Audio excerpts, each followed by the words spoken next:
Hello everyone, Radhe Radhe. आज हम पढ़ने वाले हैं फिगर ऑफ स्पीच। तो इसमें हमने सिंगलिश, मेटाफर, पर्सोनिफिकेशन इन सबको कंप्लीट कर लिया है। अब हम पढ़ेंगे एलिट्रेशन। एलिट्रेशन मीन्स होता है अनुप्रास अलंकार। अनुप्रास अलंकार हमने हिंदी में पढ़ा होगा जब किसी शब्द की पुनरावृत्ति बार बार होती है, जिसे repetition of the same sound at the beginning of word. Beginning of word मतलब शब्द के शुरू में किसी भी जो साउंड उसका निकल रहा है, जो आवाज़ निकल रही है, वो कैसे हो, रिपीट हो, तो वो एलिट्रेशन होता है। जैसे कि सी सेल्स, तो इसमें एस एस एस एस मतलब सा वर्ण की आवृत्ति जो है वो बार बार आ रही है। तो यहाँ पर कौन सा फिगर ऑफ स्पीच है, एलिट्रेशन। बिजी बीज बस, तो इसमें बा साउंड जो है वो बार बार आ रहा है। उसके बाद पीटर पीपर पिक्ड पीपर्स, तो इसमें जो है वो पा या पी वर्ण जो है, पी लेटर है, वो बार बार आ रहा है। नेक्स्ट जो है वाइल्ड विंड्स विस्टल्स,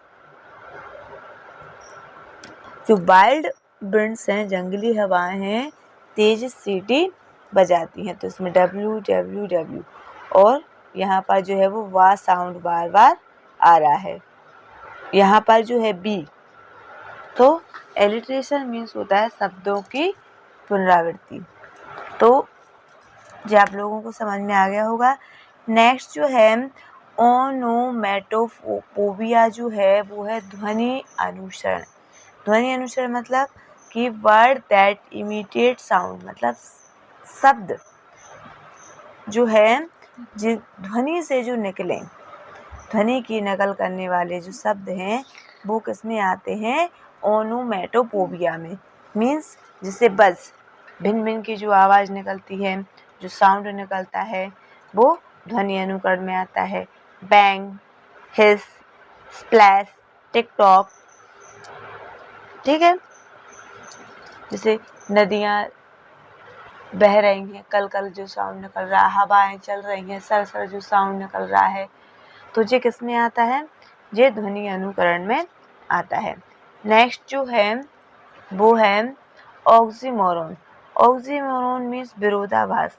अब विरोधाभास से समझ में आ रहा होगा कि विरोधाभास means opposite word use together.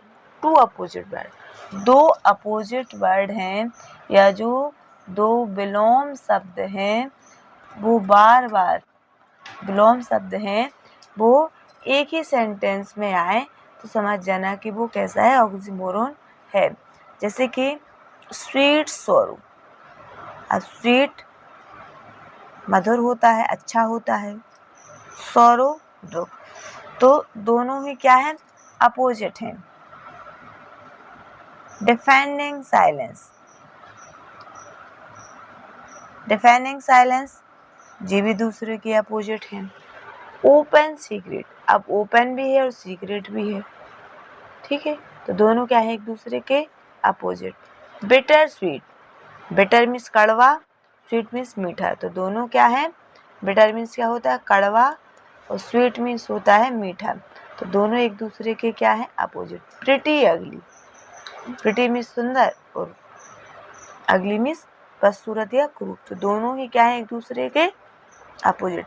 अब हमें ध्यान रखना है कि किसी अगर दो वर्ड लिखे हुए हैं, उनमें से दोनों वर्ड एक दूसरे के अपोजिट हों, तो समझ लेना कि वहाँ पर क्या है, ऑक्सीमोरोन है। फिर उसके बाद आयरनी। आयरनी मीन्स होता है विडम्बना। अब विडम्बना कैसे, कि मान लो कि to opposite of what is expected happen, उम्मीद नहीं है उस चीज़ की लेकिन वो चीज़ हो जाए। जैसे फायर स्टेशन कैचेस फायर, अब फायर स्टेशन है, फायर स्टेशन का काम क्या है, आग को बचाना, लेकिन वहाँ पर क्या लग गई, आग, ठीक है, तो जो परिणाम जो मिला है, वो हमने जो सोचा है उसकी जस्ट क्या है, अपोजिट है, मतलब अपेक्षा के विपरीत जो परिणाम यहाँ पर हमें मिलता है। Traffic policeman is stuck in a traffic. Traffic police वाला जो है वो खुद ट्रैफिक में फंस गया। तो दोनों क्या होगा, एक दूसरे के अपोजिट हुआ। अब दंत चिकित्सक के दांत खराब हो गए। Dentist had been bad teeth. Dentist के जो दांत हैं वो क्या हो गए, खराब। A cook once dinner. रसोईया खाना जला देता है। वो कुक है लेकिन उसने खाना को क्या किया, बर्न कर दिया, जला दिया। ठीक है। अ स्विमर कैन नॉट स्विम। जो स्विमर है, जो स्विमिंग सिखा रहा है, वो भी तैर नहीं पा रहा है। तो वो कैसे तैरना सिखाएगा। तो दोनों एक दूसरे के क्या है, अपोजिट अर्थ बता रहे हैं। तो वो वहां पर क्या है, आयरनी। फन। फन मीन्स स्लेस। स्लेस मीन्स जहां पर अर्थ चिपका हुआ होता है। A word use with more than one meaning. एक शब्द कितने होते हैं, एक, लेकिन उसके अर्थ कितने निकलते हैं, अर्थ उसके अनेक निकलते हैं। जैसे हिंदी में वो रहमन पानी राखे बिन पानी सब सून, पानी गए न उबरे मोती मानस चून। वैसे ही इंग्लिश में जो एक शब्द है और उसके दो अर्थ निकले या दो से ज्यादा अर्थ निकले तो वहां पर फन होता है। जैसे a bicycle is to tired. एक टायर्ड मतलब थका हुआ, एक टायर्ड मतलब जो टायर जो उसमें लगे हुए हैं। A boiled egg is hard to beat. अब बीट के दो अर्थ। Time flies like an arrow. Time flies like an arrow. तो वहां पर शब्दों के दोहरे अर्थ को बताया जाए, जहां पर वहां पर क्या है, फन। अब वो सेंटेंस जब पूरा रहेगा तब उसको आसानी से हम समझा पाएंगे। तो उसके बाद जो नेक्स्ट है वो है एपिस्ट्रॉफी। एपिस्ट्रॉफी मीन्स होता है संबोधन। तो ये तो सबसे सरल है समझने में, इसमें कुछ कठिन नहीं है।